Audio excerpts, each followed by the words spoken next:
Praise the Lord. प्रभु का महानाम धन्यवाद हो। प्रभु आज आम मान को अनुग्रह कर वाक्य शुणा निमंते आम प्रभु निकट रे प्रार्थना करिबा। प्रभु आम मान को हृदय दियंतु ताहांकर सत्य वाक्य बुझीबा निमंते, कारण शारीरिकता आत्मिकतार प्रतिकूल, आत्मिकता शारीरिकतार प्रतिकूल।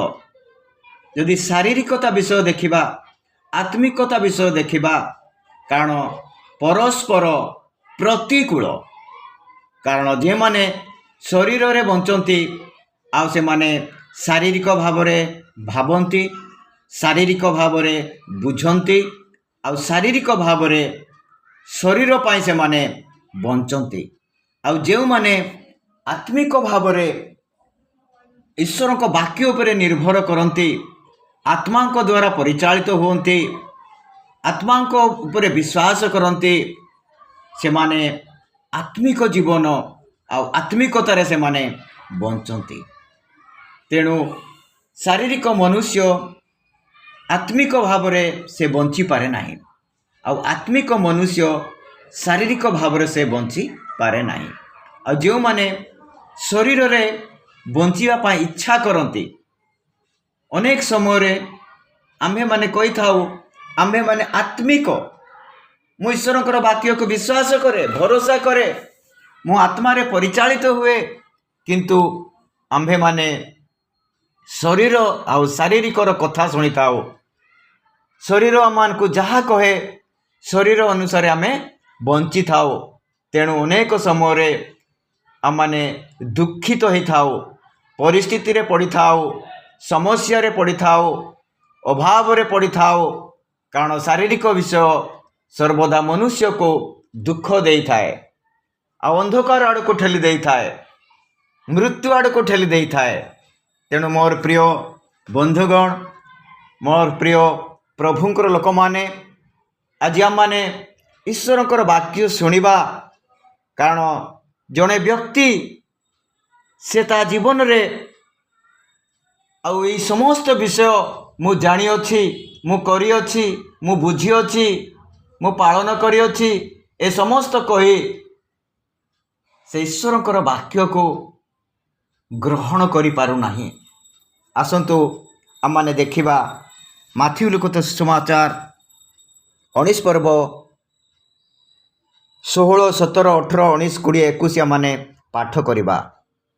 ए स्थान रे ही पर लिखा अछि, आउ देख जणे ताहांको निकट को आसी पचारिले, हे गुरु, अनंत जीवन प्राप्त हेबा निमंते मु केउ सत्कर्म करिबी? से तांको कहिले, सत् विषय रे मते काहेकि पचारुअछ? सत् केवल जणे, किंतु तुम्हें जदि जीवन रे प्रवेश करिबा को इच्छा कर, तेबे आज्ञा सबु पालन कर। से ताहांको पचारिले, कि प्रकार आज्ञा? यीशु कहिले, एही सबु, नरहत्या कर नाही, व्यभिचार कर नाही, चोरी कर नाही, मिथ्या साक्ष्य दियो नाही, पितामाता को समादर कर, पुणी तुमर प्रतिवासी को आत्मतुल्य प्रेम कर। सेही युवक ताहांको कहिले, एही समस्त मु पालन करिअछि, मोहर आउ कौन उणा अछि? यीशु तांको कहिले, जदि तुम्हें सिद्ध हेबाकु इच्छा कर, तेबे जाई आपणार सर्वस्व विक्रय करी दरिद्र मानकु दान कर, आउ तुम्हें स्वर्ग रे धन पाइब, पुणी आसी मोहर अनुगमन कर। किंतु ए कथा शुणी युवकटी दुखित होई चलीगले, कारण ताहांकर बहुत संपत्ति थिला। आज आम ईश्वर को वाक्य पाठ करिअछु। जड़े व्यक्ति, जड़े धनी युवक, आ ए विषय रे आम्भे माने माथ्यू लिखित सुसमाचार 19:16 रे माने देखिअछु। मार्क 10 पर्व 17, 31 रे माने देखि परिबा। लूक 18:18-30 रे माने देखि परिबा। कारण ए स्थान रे आमे देखुअछु जे जड़े व्यक्ति आ अन्य जगह लिखा अछि जड़े धनी युवक। कारण जड़े व्यक्ति बा जड़े धनी युवक से ईश्वर निकट को आसी पचारुअछि, केउ सत्कर्म कले मु अनंत जीवन अधिकार हेबी। आज अनेक विषय ये जो क्वेश्चन ये सुंदर प्रश्न से जीशु निकट रे पचारुछंती कारण आज आम जीवन रे मध्य अनेक प्रश्न अच्छी मु परित्राण पाइछि कि मु कौन कले मु परित्राण पाइबी मु अनंत जीवन पाइछि कि मु कौन कले मु अनंत जीवन पाइबी मु पुनर्जीवन जन्म पाइछि कि मते कौन करने को हेबो आमान पाखरे अनेक क्वेश्चन जे अनंत जीवन अधिकार हेबा निमंते मते कौन करने को हेबो मु कौन कले अनंत जीवन अधिकार हेबी आज मध्य सेही प्रश्न यही व्यक्ति जीशु निकट रे पचारुछंती केउ सत्कर्म मु करिबी आ केउ सत्कर्म कले मु अनंत जीवन अधिकार हेबी आ जीशु जेतेबेले व्यक्ति जीशु को प्रश्न पचारुछंती सेतेबेले जीशु प्रत्येकंकर हृदय को से देखंती प्रत्येकंकर स्थिति को से देखंती कारण मनुष्य बाह्य रूप देखे परमेश्वर अंतस्करण देखंती से आमानकर अंतस्करण विषय से देखंती प्रकृत रे आम माने ईश्वर को खोजुछु कि प्रकृत रे आमे सत्य भाव रे आम माने परित्राण को खोजुछु कि प्रकृत रे आम माने पुनर्जन्म जन्म विषय जानिया पाए आमे चाहुछु कि आ परमेश्वर आमानकर हृदय को देखुचंती आमानकर छल मनोभाव को मध्य से देखुचंती मनुष्यर गोटे मनुष्य जीवन जेतेबेले मनुष्य गोटे कथा कही थाए आ गोटे कार्य करि थाए बाह्य रूप गोटे थाए आ अंतस्करण गोटे भिन्न प्रकार विषय थाए आज यही युवक मध्य सेही परि से जीशु निकट को आसिकी आ से निजर धार्मिकता को देखा पाई से इच्छा करुचंती आ से कहउचंती से ताहां को पचारिले की प्रकार आज्ञा जीशु कहले एही सबु नरहत्या कर नाही व्यभिचार कर नाही चोरी कर नाही मिथ्या साक्ष्य दियो नाही पितामाता को समाधान कर पुणी तुम्भ प्रतिभासी को आत्मतुल्य प्रेम कर से युवक ताहां को कहले एही सबु मु पालन करिअछि praise the lord hallelujah praise the lord धनी युवक कहउछंती एही सबु मु पालन करिअछि अन्य तर्जमा रे लिखा अछि एही समस्त मु मोर यौवन कालरू पालन करिअछि आसंतु माने देखिबा जे जने व्यक्ति जीवन रे कौन उणा अच्छी से विषय से न जानिकी से भावुची मु समस्त विषय मु पालन करिछि जदि आमे प्रभु को सम्मुख ठिया हेबा प्रभु आमानकर दुर्बलता से देखंती प्रभु आमानकर समस्त हृदय कथा से जानती प्रभु आमानकर समस्त अवस्था से जानती कारण प्रत्येक मनुष्य केबे भी परमेश्वर को निकट रे से केबे भी सिद्ध बा परफेक्ट नुहंती प्रत्येक जीवन रे कौनसी ना कौनसी विषय उणा अच्छी आमे जड़े धूलीर मनुष्य आमे कथा कहबारे दुर्बल आमे देखिबारे दुर्बल आमे चालिबारे दुर्बल आमे प्रार्थना करिबारे दुर्बल आमे केबे भी आमान को जीवन को परमेश्वर को निकट रे परफेक्ट बोले आमे कहि पारिबा नाही आ ए व्यक्ति जीशु को निकट रे कहउछंती मु समस्त पालन करि अछि आ से निजको सिद्ध बोले भावुची आ ये समस्त पालन करने सत्वे मध्य मु अनंत जीवन अधिकार है ना से विषय मध्य से जानी तेणु से जीशु निकट को आसिकी अनंत जीवन विषय रे पचारिबा से चाहूचंती किंतु जीशु ताहांकर हृदय को से देखुचंती ताहांकर हृदयर स्थिति को से देखुचंती तेणु जीशु ताहांको कहले ताहार उणा विषय कहले कारण सी कहउचंती मोर आउ कौन उणा अच्छी से व्यक्ति कहउचंती जीशु को मोर आउ कौन उणा अच्छी निश्चय प्रत्येक जीवन रे किछि ना किछि उणा विषय अच्छी कारण मनुष्य रो भ्रांति मनुष्य जीवन रे एक भ्रांति अच्छी जो भ्रांति पाई मनुष्य निज जीवन विषय रे निज व्यक्तिगत विषय से अंध हो जाए आ देखी पारे ना। मनुष्य सदा बेले मु परफेक्ट बोली भाबु थाए किंतु मनुष्य जीवन रे उणा अच्छी आ परमेश्वर ताहा उणा विषय जानी किंतु से व्यक्ति जानी नाहांती जे मो जीवन रे कौन उणा अच्छी। तेणु से पचारुची मोर कौन उणा अच्छी। निश्चय तांको जीवन रे उणा अच्छी, निश्चय तांको जीवन रे उणा अच्छी। मोर प्रिय भाई भौणी, मोर प्रिय प्रभु को लोक माने आम माने ईश्वर को वाक्य शुणुचु, आम माने प्रार्थना करुचु, आम माने आत्मिक जीवन काटुचु, आमे चर्च जाऊचु, आमे दान देउचु, आमे सभा समिति को जाऊचु, आमे बड़ बड़ पदवी रे अछु, आमे बड़ बड़ पास्टर भी हेचु, किंतु आमे केबे भी परफेक्ट बोली आमे केबे भी निजको सिद्ध बोली आमे कहि पारिबा नाही। काहे कि ना आमान को जीवन रे उणा विषय अछि, आमान को जीवन रे उणा विषय अछि। आ से उणा विषय आमान किभଳି भाबरे देखिबा, आमानकर जीवन रो उणा विषय आमे किमिति देखिबा जेतेबेले आमे परमेश्वर सम्मुख को जीवा, परमेश्वर को उपस्थिति रे रहिबा, जेतेबेले पवित्र आत्मा को उपस्थिति रे आमे रहिबा, पवित्र आत्मा मान को जीवन रो उणा विषय देखैबे, पवित्र आत्मा मान को जीवन रे आमानकर दुर्बलता विषय देखैबे। आ से व्यक्ति यीशु को निकट रे थाई यीशु को पचारुचंती, आ यीशु से धनी व्यक्तिर समस्त उणा विषय जानी, आ सी कहउचंती मु समस्त विषय पालन करी अछि, मो सांकर दोष आज्ञा से समस्त विषय मु पालन करी अछि।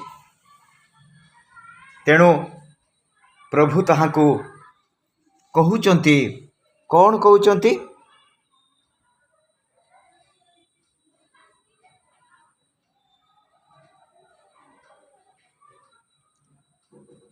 21 पर्वर लिखा अच्छी 19-21 पदरे जीशु ताहांकु कहले, जदि तुम्हें सिद्ध हेबाकू इच्छा कर तेबे जाई आपणार सर्वस्व विक्रय करी दरिद्र मानक दान कर, आउ तुम्हें स्वर्गरे धन पाइब, पुणी आसी मोहर अनुगमन कर। Praise the lord, hallelujah. कारण प्रभु से व्यक्तिर दुर्बलता विषय जानी थिले, आउ से धन को प्रेम करुथिले, आउ धन सहित तार बहुत संपर्क थिला। तेणु प्रभु तांकर हृदय अनुसारे ताहाकू से पचारुचंती जे तुमर समस्त धन को विक्रय करी मो निकट को आस, आ मोहर अनुगमन कर। जीशु ताहांकू अनुग्रह देउछंती, जीशु ताहांकू आह्वान देउछंती, जीशु ताहांकू उणा विषय देखाउछंती। किंतु से व्यक्ति शारीरिक विषय चिंता कले, जागतिक विषय चिंता कले, तांको जीवन रे धन बड़ होला। गोटे कानी जगत को रखा हबो, आ गोटे कानी यीशु ख्रीष्ट को रखा हबो, आ गोटे कानी शारीरिक जीवन को रखा हबो, आ गोटे कानी आत्मिक जीवन को रखा हबो। ताहले हम माने कोउटा जिनिस को बाछिबा, को जिनिस को मनोनीत करिबा? जड़े व्यक्ति केबे भी दुई मुनिवर दास हो पारिबो नाही, जड़े व्यक्ति केबे भी दुई मुनिवर दास हो पारिबो नाही। आज यही व्यक्ति को सम्मुख रे प्रभु अनुग्रह को रखिले, ताहांकर आह्वान को रखिले, आउ से व्यक्ति से स्थान रे विचारित हेउची, मु कौन करिबी, मु कौन मनोनीत करिबी, मु जगत को मनोनीत करिबी ना प्रभुंकर आह्वान को मनोनीत करिबी? आउ से स्थान रे जीशु जेतेबेले ताहांकू कहउचंती मोहर अनुगमन कर, सेतेबेले ताहार मुख मलिन हो जाउची, आउ से चली जाउची, से दूर को चली जाउची। तेणु प्रभु कहउचंती धनी लोक केडे कष्ट रे स्वर्ग राज्य रे प्रवेश करिवे, धनी व्यक्ति केडे कष्ट रे स्वर्ग राज्य रे प्रवेश करिवे। बाइबल रे लिखा अछि जेरेमिया 17 पर्व 5 पदरे, जहार हृदय सदा प्रभु दूर को जाए से शापग्रस्त, जहार हृदय सदा प्रभु दूर को जाए से शापग्रस्त। आज आम माने ए छोट छोट विषय रे शारीरिक विषय आमମାନଙ୍କର इच्छारे बंचुथिबा हेतु आमମାନଙ୍କର संकल्प आमे चालुथिबा हेतु मो ईश्वरंकर बोली आमे कहूचु, किंतु आम ईश्वरंकर वाक्य ईश्वरंकर आह्वान को ग्रहण करि पारुनो। तेणु आमମାନଙ୍କର मुख मलिन हो जाउची, आम ईश्वरंक ठारू दूर को चली जाउचु।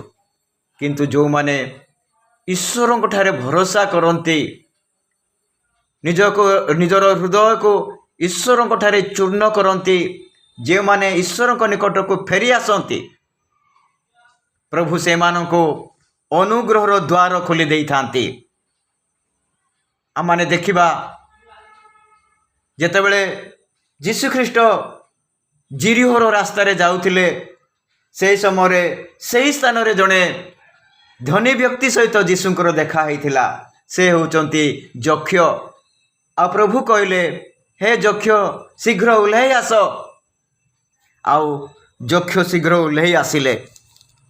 आ यीशु ताहाको कहले, आज अवश्य आम्भे तुम्भ गृह रे आतिथ्य हेबा।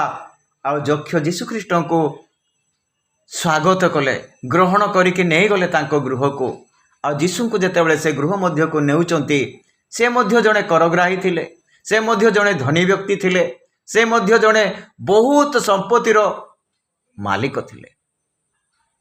आ यीशु जेतेबेले तांको गृह मध्य रे प्रवेश करूचंती, यीशु जेतेबेले तांको गृह मध्य रे रहुचंती, सेतेबेले से मध्य तांकर हृदयर कथा को से देखुचंती। से केबे भी ईश्वरंक निकट रे मु सिद्ध बोली कहि नाहांती, बरं ताहांकर उणा विषय को से देखुचंती। जे अन्याय रे धन से आनिथिले, जे अन्याय रे संपत्ति आनिथिले, से समस्त विषय से सेमानको फेरई दउची। अन्याय विषय को से देखि पारुची, तांकर आत्मिक चक्षु खोली जाउची, तांको आखिरे थिबा कुटा से देखुची, आउ से कुटा को से काढुची। आउ सेतेबेले प्रभु ताहांको देखुचंती, यीशु ताहांको देखुचंती, तांको जीवनर परिवर्तनता, तांको जीवनर मन परिवर्तनता, तांको जीवनर ईश्वरक वाक्य निकट को फेरणता।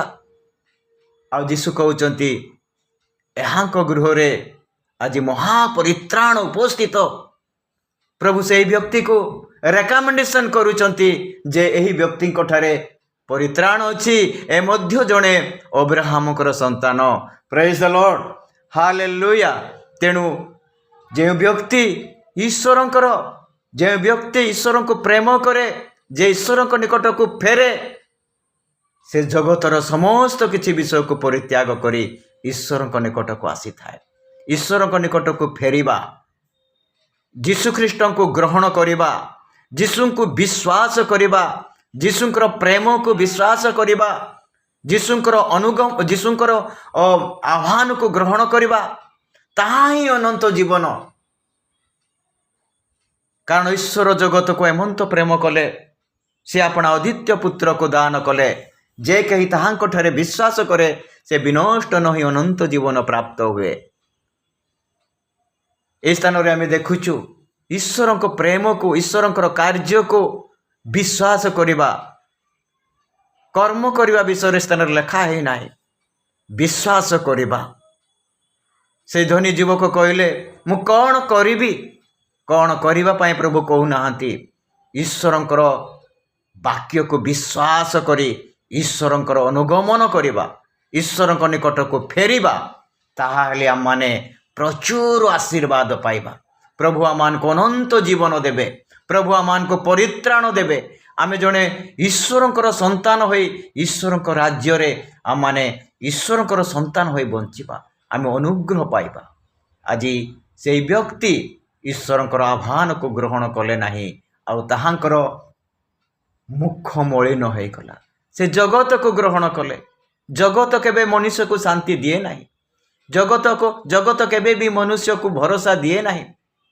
से तार धन संपत्ति दौलत नहीं कि से केते दूर जीव, केते दूर जीव, तार बयस सरी जीव, तार आयुष सरी जीव, आ से जगत रु दिने चली जीवे, तापरे से कुआड़े जीव। ईश्वर ताहाको केबे भी ଗ୍ରହଣ କରିବେ ନାହିଁ, ଯେହେତୁ ସେ ଈଶ୍ୱରଙ୍କ ଆହ୍ୱାନକୁ ତୁଚ୍ଛ କରିଅଛି। ସେ ଈଶ୍ୱରଙ୍କର ଆହ୍ୱାନକୁ ତୁଚ୍ଛ କରିଅଛି। କାହିଁକି? ମନୁଷ୍ୟ ଆପଣା ଧାର୍ମିକତାରେ, ଯିଏ ଆପଣା ଧାର୍ମିକତାରେ ବଞ୍ଚେ, ସେ ଈଶ୍ୱରଙ୍କର ଅନୁଗ୍ରହକୁ କେବେ ଗ୍ରହଣ କରେ ନାହିଁ। ତେଣୁ ମନୁଷ୍ୟ ଆପଣା ଧାର୍ମିକତାକୁ ଗ୍ରହଣ କରେ। ରୋମୀ 10 ପର୍ବ 10 ପଦରେ ଲେଖା ଅଛି। ରୋମୀ 10 ପର୍ବ 10 ପଦର 3 ପଦରେ ଲେଖା ଅଛି। ଆସନ୍ତୁ ମାନେ ପାଠ କରିବା।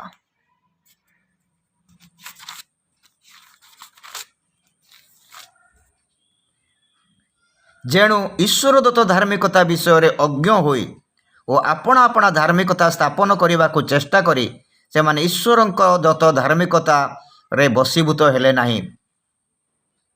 କାରଣ ପ୍ରତ୍ୟେକ ବିଶ୍ୱାସୀ ପକ୍ଷରେ ଧାର୍ମିକ ଗଣିତ ହେବା ନିମନ୍ତେ ଖ୍ରୀଷ୍ଟ ବ୍ୟବସ୍ଥାର ଶେଷ।